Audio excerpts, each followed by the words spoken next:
Aujourd'hui, on va à Caen pour que je fasse le rappel de tout ce qu'il faut faire comme rappel pour la voiture.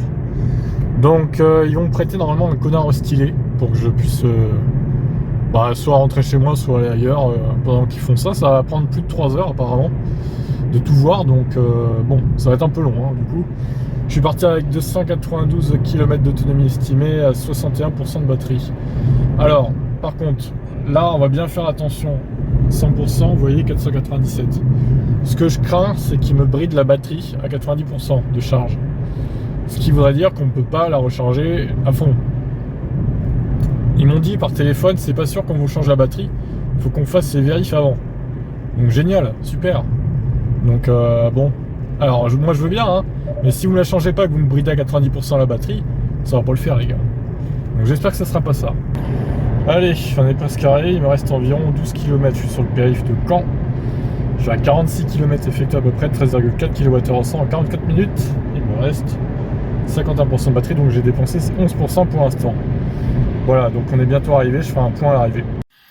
Ok, j'ai fini le trajet, presque 1 heure, le temps de retrouver la concession parce qu'ils ont changé de place, du coup c'est un peu plus bas que d'habitude. Par rapport à où j'avais acheté en 2018, ils ont déménagé il y a assez récemment. J'ai mis 13% utilisé, voilà, pour cette petite route. Alors du coup, j'ai pas un connard au stylet, dommage, j'ai un connard 39 de près, regardez la batterie, 91%, 252 km d'autonomie estimée. Donc du coup... Prenez la quatrième ta gueule sortie. Insupportable ce son. Ça de pêche hein, quand même, la version 39. C'est intéressant d'essayer, j'avais jamais essayé une version 39. Donc il n'y a pas de siège électrique, je pense que c'est une version... Maintenant, quittez le rond-point. Ouais, tais-toi, merci. Sur les 2 prochains kilomètres, continuez tout droit sur cette route. Je vais la faire taire, elle, vraiment. Hein. Donc voilà, on va essayer de faire un petit trajet. Je vais retourner chez moi, bon, il y en a pour 3h30. C'est un peu long, hein. Je vais pas attendre 3h30 à la concession, donc tant pis, j'ai 3 quarts d'heure, 50 minutes de route, mais je vais retourner chez moi, ça va faire des tests de conso comme ça. Et du coup, voilà, on pourra comparer un petit peu les deux Kona, notamment au niveau de la navigation et tout. Alors les sièges, c'est du tissu noir, hein. Vous voyez, donc voilà, tout est noir. Un Kona assez différent du mien finalement, mais la couleur extérieure est la même par contre. Et puis évidemment, il n'a pas 64 kWh de batterie, il n'a que 39.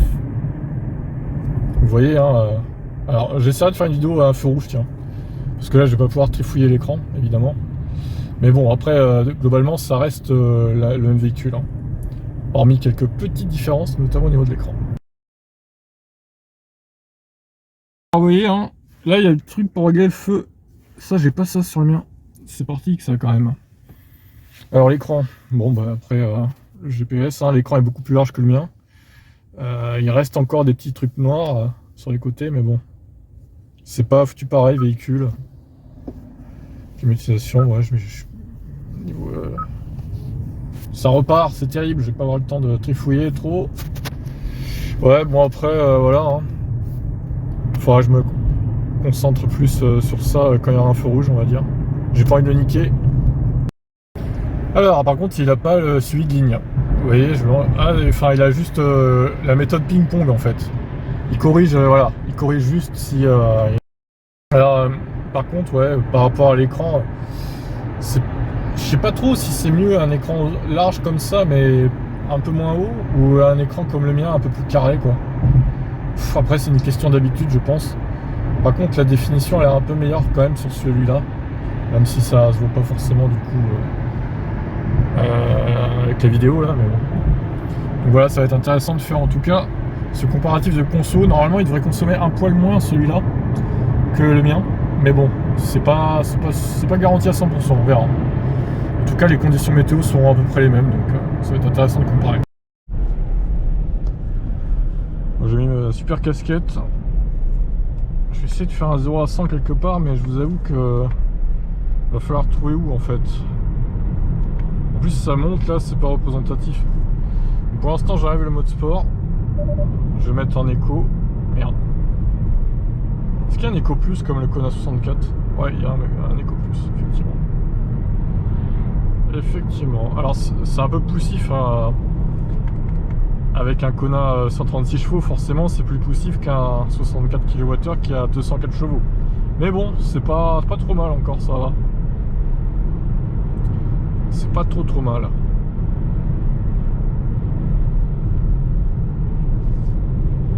Donc il nous reste pour l'instant 33 km. À peu près 30 minutes, ouais 35, on va dire 35 minutes, il me dit 39 mais il est un peu... je pense qu'il est un petit peu pessimiste. Ah, c'est pas de la ligne droite ici, hein. Compliqué de faire un 0 à 100 là. J'aimerais bien mais je suis pas sûr d'y arriver en gros. C'est un peu dommage mais bon. Ouais, on va tenter au cas où on y arrive quelque part. Je vois pas où est-ce que je pourrais le faire en vrai. Si on n'y arrive pas, c'est pas grave, hein. Niveau conduite, en tout cas, c'est le même que le mien. Il n'y a pas de changement. C'est la même chose. Je le sens pas plus lourd. Enfin, il est plus léger, donc je le sens pas plus léger. Pour le coup, pas spécialement. C'est dur à sentir. En même temps, le mien, il compense avec sa vitesse, sa puissance supplémentaire. Donc, on peut pas dire que le mien, je ressente qu'il soit plus lourd que celui-là, quoi. En termes d'accélération, le mien est mieux, donc compliqué de faire une différence. Même en termes de virage, hein, c'est imperceptible vraiment. À moins de conduire plusieurs heures avec les deux, enfin dans la même journée à la limite, pour bien comparer, mais bon. Bon, là, à gauche. Bon, je vous retrouve un peu plus tard. Bienvenue dans les routes de Normandie, les routes de merde. Voilà, quelle horreur. Au secours. Faut pas l'abîmer, hein, c'est un truc de location. Enfin, prêté par la concession. Faut pas faire de fautes sur la route. Ouais, c'est pas une très belle partie là, hein. Et encore on n'a rien vu. C'est pas là que je vais faire mon 0 à 100 les gars. Ça va être compliqué. Bon, pour l'instant je suis à 13,5 en conso.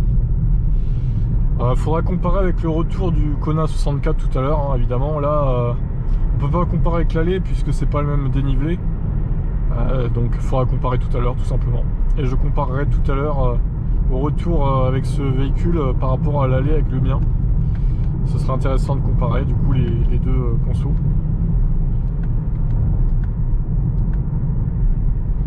Il y a pas mal de trucs hein, qui peuvent jouer sur la conso. La pression des pneus aussi peut jouer.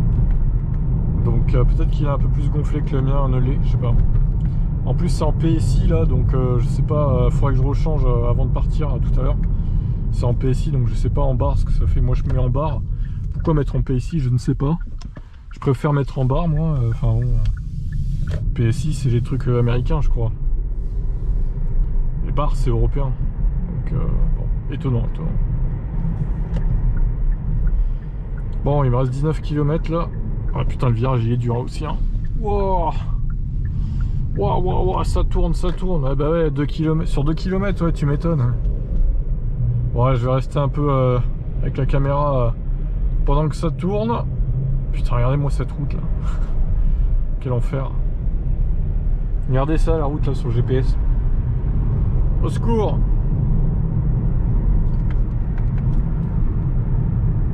Alors je l'ai faite tout à l'heure à l'aller, elle descendait.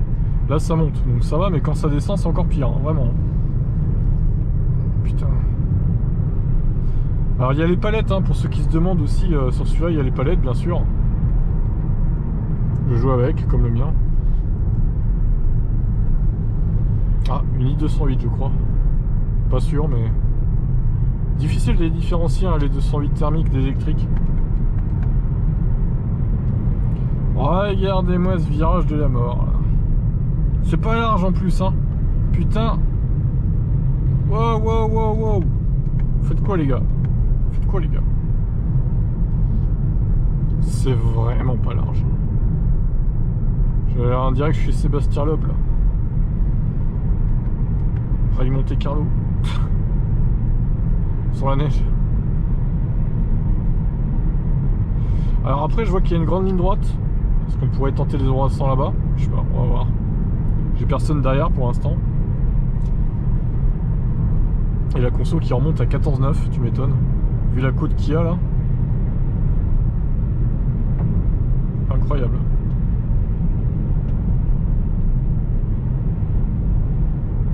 Alors ça a bien descendu hein. Attendez, comment on fait sur celui-là? Alors j'ai coupé la voix de la meuf du GPS parce que ça m'énervait. Ouais, vous voyez, 76% de batterie, j'ai plus que 200 km d'autonomie quoi. Quel enfer. C'est hard hein. 39 kWh c'est juste hein, quand même hein. C'est trop juste. En 2022 c'est trop juste. N'achetez pas ça hein. Prenez un 64 hein les gens. Vraiment. Il serait à 16-17 000 encore, je dis pas. Ok, ça peut se tenter.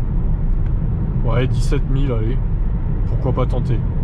Mais si on vous le propose à 22-23 000, n'achetez pas. Hein. Ça vaut pas le coup, vraiment. Hein. Il a 100 km de moins que la Zoé, quand même. Hein. C'est beaucoup, hein. Alors certes, la Zoé est peut-être un poil plus chère, mais bon, pas beaucoup plus. Après, chacun en fait comme il veut, mais bon, moi je le conseille pas le 39, hein. Vraiment. Hein. En plus, je crois pas qu'il existe en exécutif, je crois qu'il existe qu'en créative et intuitive, il me semble. Je crois que c'est ça l'idée. Donc, voilà, après c'est mon avis, hein, vous faites comme vous voulez.